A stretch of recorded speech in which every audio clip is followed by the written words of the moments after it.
Hey folks, this is Bob James again with Daily Enduring Truth, and I just wanted to wish you a happy Saturday. You may hear a dog barking in the background. I apparently got him a bit upset. I'm here today on the site of what used to be a hospital. When I first moved to Corpus Christi, there was a teaching hospital behind us, and what happened was things changed.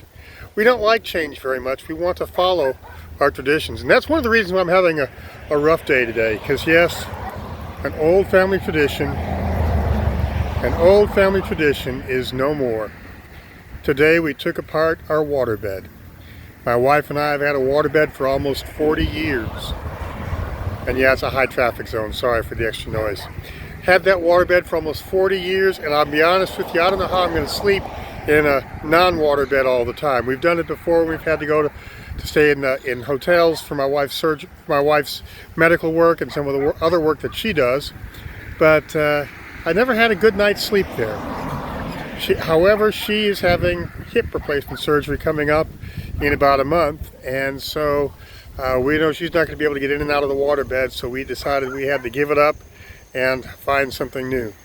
So pray for me as I try to get to sleep. Those old traditions die hard. And yeah, we're here, like I say, on the traditional spot of a hospital. And I think that's important today because the stories actually that we see from Mark 5 today are actually starting in verse 21. Actually, it's what my pastor calls a Markan sandwich. And it's a story that starts, it gets interrupted with a different story, and then it ends with the original story. So it's sort of like the meat's right there in the middle. And in this story, Jesus has just come back after being over in the Gerasenes. And remember, sorry about that. Remember, I believe anyway, that Jesus was there for a purpose, and that was to heal that demoniac. He came back and people started pressing him around him again.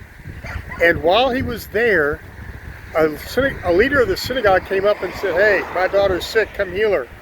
So the crowd starts going off to see that. And in the middle of the crowd, a lady touches Jesus. And she has had a flow of blood for 12 years. She's gone to the doctors. She's spent all of her money on the doctors and has had no help. And yet she hears about Jesus and says, you know, if I just touch his garment, I'll be healed. Now I think it's important to realize she didn't want anybody to notice her. She was probably unclean according to biblical law because she's had this discharge for 12 years, even if she just had the discharge in the last 7 days. But she knew that if she could touch Jesus, things would be okay. She would be healed. Talk about faith. So she walked up and touched Jesus, and Jesus asked a question, "Who touched me?" I'm sure the disciples must have listened to that and said, Jesus, I don't know if you realize this, but we have hundreds of people here and they're all touching you. But Jesus knew that somebody had touched him with a purpose, had reached out to him for a specific reason. And because of that, the lady couldn't get by anonymously.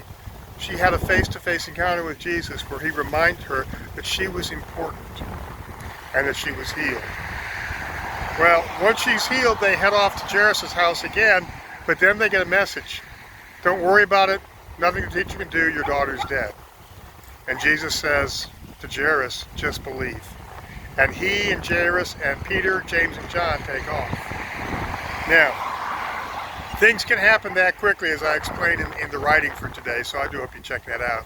But what actually happened was Jesus ended up resurrecting this young lady. He brought her back to life. Jesus cares about you. He cared about the lady with the flow of blood.